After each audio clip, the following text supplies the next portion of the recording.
इन महत्वपूर्ण परियोजनाओं के लोकार्पण के पश्चात मैं माननीय प्रधानमंत्री जी से सादर अनुरोध करता हूं कि वो यहाँ की सभा को अपने आशीर्वचन से अभिसंचित करें।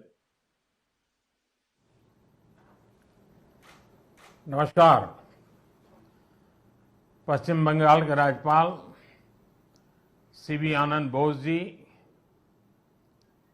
मुख्यमंत्री आदरणीय ममता जी, केंद्रीय मंत्रिमंडल के मेरे सहयोगी अश्विनी वैष्णव जी, सुभाष सरकार जी, निशित प्रामाणिक जी, जॉन बारला जी, नेता विपक्ष शुभेंदु अधिकारी जी, सांसद प्रसून जी, मंच पर विराजमान अन्य साथी, देवी और सज्जनों,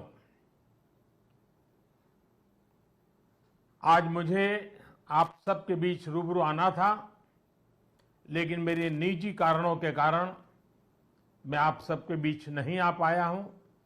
इसके लिए मैं आपकी, बंगाल की क्षमा चाहता हूं। बंगाल की पुण्य धरती को, कोलकाता की ऐतिहासिक धरती को आज मेरे लिए नमन करने का अवसर है। बंगाल के कण कण में आजादी के आंदोलन का इतिहास समाहित है। जिस धरती से वंदे मातरम का जयघोष हुआ, वहां अभी वंदे भारत ट्रेन को हरी झंडी दिखाई गई। आज 30 दिसंबर की तारीख का भी इतिहास में अपना बहुत महत्व है। 30 दिसंबर 1943 1943 उस दिन ही नेताजी सुभाष ने अंडमान में तिरंगा फहराकर भारत की आजादी का बिगुल फूंका था। इस घटना के 75 वर्ष होने पर साल 2018 में मैं अंडमान गया था। नेताजी के नाम पर एक द्वीप का नामकरण भी किया था और अब इस समय देश आजादी के 75 वर्ष का पर्व मना रहा है, अमृत महोत्सव मना रहा है। इसी अमृत महोत्सव में देश ने 475 वंदे भारत ट्रेन शुरू करने का संकल्प लिया था। आज इसी में से एक हावड़ा न्यू जलपाईगुड़ी वंदे भारत ट्रेन यहां कोलकाता से शुरू हुई है। आज ही रेलवे और मेट्रो की कनेक्टिविटी से जुड़े अन्य प्रोजेक्ट्स का भी लोकार्पण और शिलान्यास हुआ है। करीब 5,000 करोड़ रुपए की लागत से जोका बीबीडी बाग मेट्रो प्रोजेक्ट पर काम हो रहा है। इसमें से जोका तरालता मेट्रो रूट बनकर तैयार हो गया है। इससे शहर के लोगों की ईज ऑफ लिविंग और बढ़ेगी। साथियों, कुछ देर बाद ही मुझे गंगा जी की स्वच्छता और पीने के पानी से जुड़ी अनेक परियोजनाएं पश्चिम बंगाल को सौंपने का अवसर मिलेगा। नमामि गंगे मिशन के तहत पश्चिम बंगाल में सीवरेज के 25 से ज्यादा प्रोजेक्ट्स को मंजूरी दी गई है। इनमें से 11 प्रोजेक्ट पहले ही पूरे हो चुके हैं और 7 प्रोजेक्ट आज पूरे हो रहे हैं। आज 1,500 करोड़ की लागत से 5 नई परियोजनाओं पर काम भी शुरू हो रहा है। इसमें जो प्रमुख है वो है आदि गंगा नदी का पुनरुद्धार। मुझे बताया गया है कि अभी आदि गंगा नदी की स्थिति दुर्भाग्य से बहुत खराब है। इसमें जो कूड़ा कचरा गिरता है, सीवर का गंदा पानी गिरता है, उसकी सफाई के लिए 600 करोड़ रुपए से अधिक का आधुनिक इंफ्रास्ट्रक्चर तैयार किया जा रहा है। हम लोग अक्सर व्यक्ति के जीवन में प्रिवेंटिव हेल्थ केयर की बात तो करते रहते हैं और हम कहते हैं कि दिनचर्या वो होनी चाहिए कि बीमारी की नौबत ही ना आए। ठीक इसी तरह नदी की गंदगी को साफ करने के साथ ही केंद्र सरकार प्रिवेंशन पर भी बहुत जोर दे रही है और इस प्रिवेंशन का सबसे बड़ा और आधुनिक तरीका है ज्यादा से ज्यादा आधुनिक सीवेज ट्रीटमेंट प्लांट। आने वाले 10-15 साल बाद की जरूरतों को ध्यान में रखते हुए देश में आज ही आधुनिक सीवेज ट्रीटमेंट प्लांट लगवाए जा रहे हैं। आजादी के अमृत काल में हमें फॉरवर्ड लुकिंग सोच और अप्रोच के साथ देश को आगे ले जाना है। साथियों, इस 21वीं सदी में भारत के तेज विकास के लिए भारतीय रेलवे का भी तेज विकास, भारतीय रेलवे में तेज सुधार, ये सारी बातें बहुत जरूरी हैं। इसलिए आज केंद्र सरकार भारतीय रेलवे को आधुनिक बनाने के लिए, रेलवे इंफ्रास्ट्रक्चर को आधुनिक बनाने के लिए रिकॉर्ड इन्वेस्टमेंट कर रही है। आज भारत में भारतीय रेलवे के कायाकल्प का राष्ट्रव्यापी अभियान चल रहा है। आज वंदे भारत, तेजस, हमसफर जैसी आधुनिक ट्रेनें देश में बन रही हैं। आज विस्टाडोम कोचेज रेल यात्रियों को नए अनुभव करा रहे हैं। आज सुरक्षित आधुनिक कोचेज की संख्या में रिकॉर्ड वृद्धि हो रही है। आज रेलवे स्टेशन को भी एयरपोर्ट की तरह विकसित किया जा रहा है। न्यू जलपाईगुड़ी स्टेशन भी इसी लिस्ट में शामिल है। आज रेलवे लाइनों का दोहरीकरण, रेलवे लाइनों का बिजलीकरण जिस रफ्तार से हो रहा है वो पहले कभी नहीं हुआ। देश में जो ईस्टर्न और वेस्टर्न डेडिकेटेड फ्रेट कॉरिडोर बन रहे हैं वो लॉजिस्टिक्स सेक्टर में क्रांतिकारी बदलाव लाने वाले हैं। सुरक्षा हो, स्वच्छता हो, सामर्थ्य हो, सामंजस्य हो, समय की पाबंदी हो, सहूलियत हो, भारतीय रेलवे आज एक नई पहचान बनाने की हम सबकी कोशिश रंग ला रही है। बीते 8 वर्षों में भारतीय रेलवे ने आधुनिकता की नींव पर काम किया है। अब आने वाले 8 वर्ष में हम भारतीय रेलवे को आधुनिकता की नई यात्रा पर निकलते हुए देखेंगे। भारत जैसे युवा देश के लिए भारतीय रेल भी युवा अवतार लेने जा रहा है और इसमें निश्चित तौर पर 475 से ज्यादा वंदे भारत ट्रेनों की बड़ी भूमिका होगी। साथियों, आजादी के बाद के 7 दशकों में 20,000 रूट किलोमीटर रेल लाइन का बिजलीकरण हुआ। वहीं 2014 में हमारी सरकार बनने के बाद बीते 7-8 वर्षों में ही 32,000 रूट किलोमीटर से ज्यादा रेल लाइन का बिजलीकरण हो चुका है। ये है देश के काम करने की रफ्तार, रेलवे के आधुनिकीकरण की रफ्तार। और इस रफ्तार को तेज करने के लिए अब भारत में दुनिया के सबसे शक्तिशाली बिजली के रेल इंजनों का भी तेजी से निर्माण हो रहा है।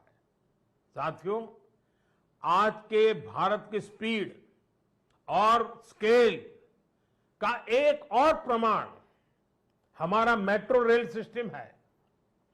कोलकाता के लोग जानते हैं कि दशकों से मेट्रो रेल पब्लिक ट्रांसपोर्ट का कितना बेहतरीन माध्यम रही है।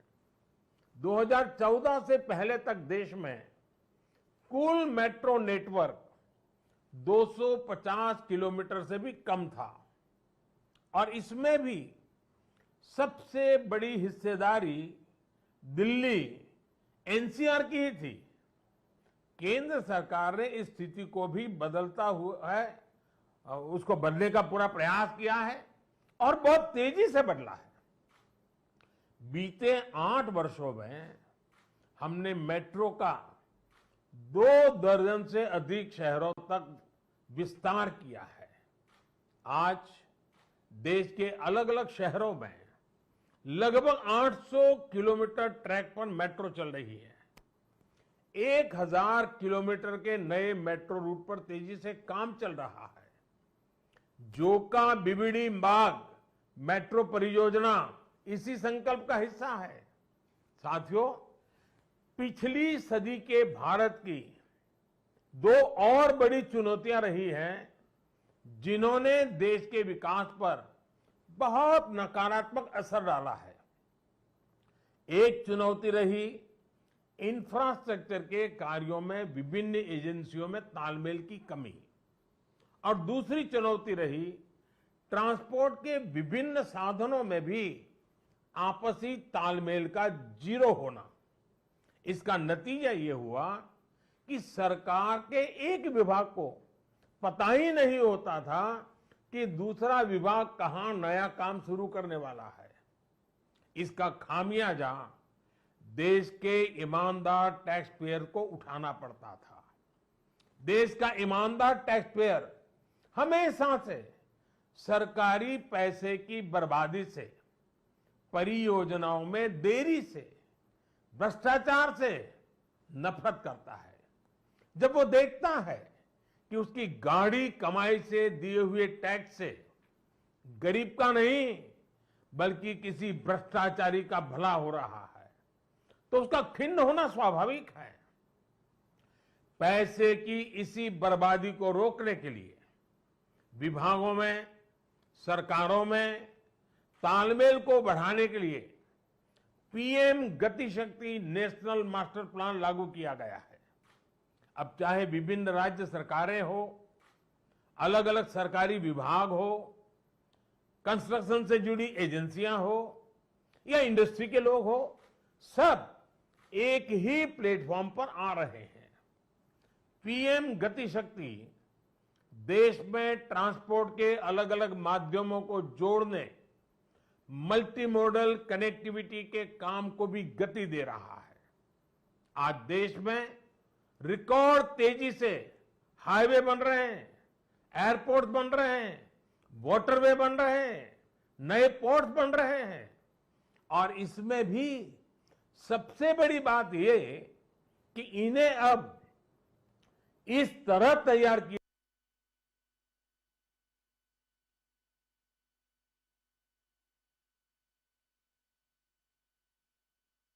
हाईवे बेहतर तरीके से रेलवे स्टेशनों से कनेक्ट हो, रेलवे स्टेशन एयरपोर्ट से कनेक्टिविटी हो, लोगों को ट्रांसपोर्टेशन के दौरान सीमलेस कनेक्टिविटी भी मिले।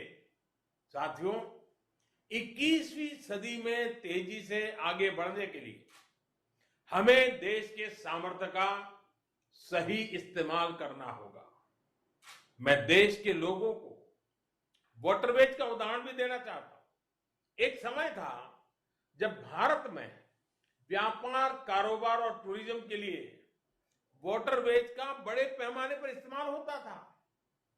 इसलिए कितने ही शहर नदियों के किनारे बसे, नदियों के किनारे इतना औद्योगिक विकास हुआ, लेकिन इस सामर्थ्य को पहले सैकड़ों वर्षों की गुलामी और फिर आजादी के बाद की सरकारी उदासीनता ने तबाह कर दिया। अब भारत अपनी इस जल शक्ति को बढ़ाने पर काम कर रहा है। देश में 100 से ज्यादा वाटरवेज और विकसित किए जा रहे हैं।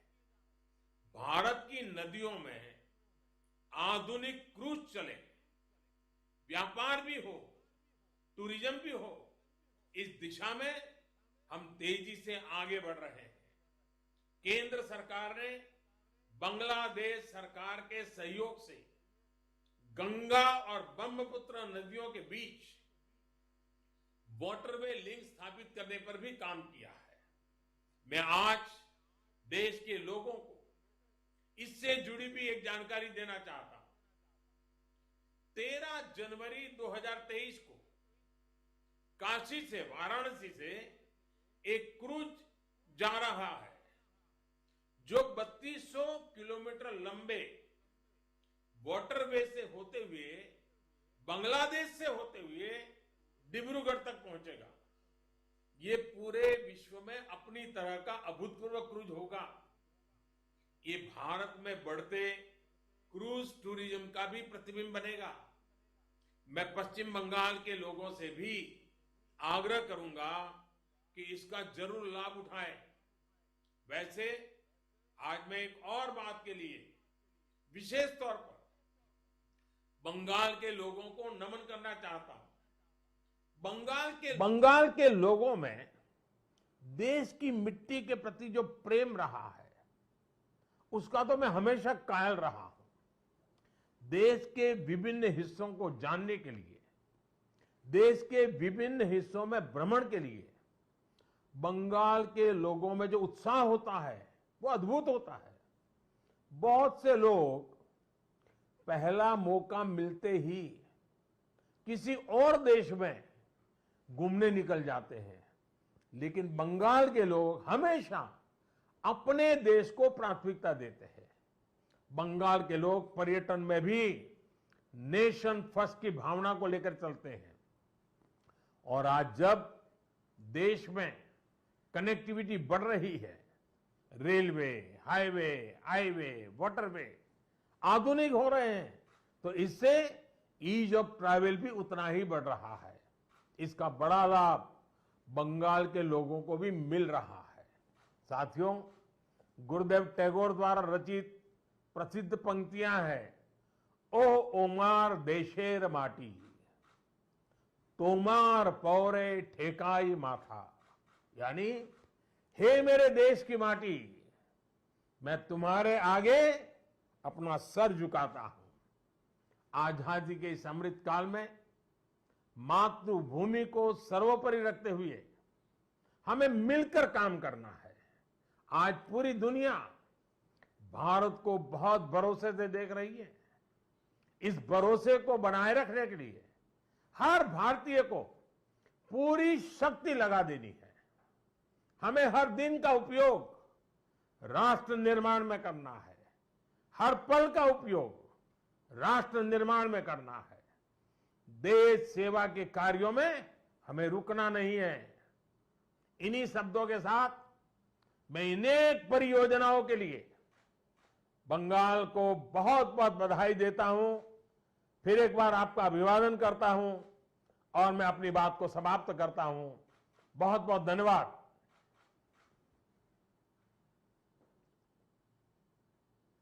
और कार्यक्रम के